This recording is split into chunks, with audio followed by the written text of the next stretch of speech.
పేద ప్రజల ఆశాజ్యోతి దివంగత శాసనసభ్యులు శ్రీ వంగవీటి మోహన రంగా గారి 77వ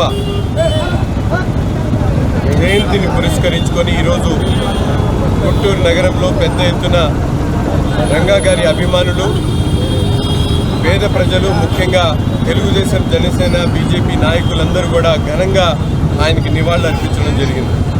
ముఖ్యంగా ఆనాడు అధికారం ఉన్నా లేకపోయినా కూడా పేద ప్రజల హక్కుల కోసం తన ప్రాణాలు బలి చేసుకున్నటువంటి మహోన్నత వ్యక్తి శ్రీ వంగవీటి మోహన రంగా గారు.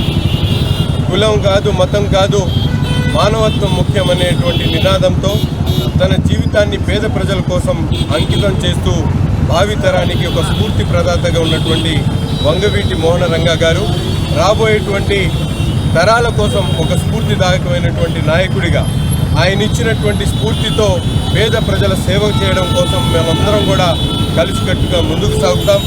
ఆయన పేరును చిరస్థాయిగా రాష్ట్రంలో నిలబడేటువంటి విధంగా ఒక మంచి గుంటూరు నగరంలో చిరస్మరణీయమైనటువంటి ఒక జ్ఞాపకాన్ని రాబోయేటువంటి రోజుల్లో తయారు చేస్తామని చెప్పి కూడా ఈ సందర్భంగా తెలియజేస్తూ రంగా గారి ఘనమైనటువంటి నివాళులు అర్పిస్తా ఉన్నాం. రంగబాబు సెంటర్లో రంగా గారి 77వ జయంతిని నజీర్ గారి ఆధ్వర్యంలో జనసేన, తెలుగుదేశం, బీజేపీ నాయకులు అందరం కలిసి జరుపుకున్నాం.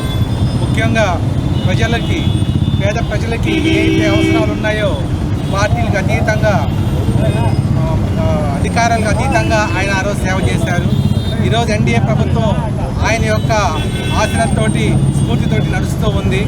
ఇలానే రాబోయే కాలంలో అందరం కలిసికట్టుగా ఉండి ఆయన స్ఫూర్తిని నిలబెట్టి నజీర్ గారు చెప్పినట్టుగా ఒక మంచి ఆయన చిరస్మరణీయంగా మనం గుర్తుంచుకునేట్టుగా ఒక చిహ్నాన్ని మనకి గుంటూరు నగరంలో నిర్మించుకొని మనం భావితరాలకి ఆయన చేసిన త్యాగాన్ని గుర్తు చేస్తూ అందరం కలిసి రంగా గారిని స్మరించుకుంటూ ఈరోజు ముందుకెళ్ళాలని కోరుకుంటాం.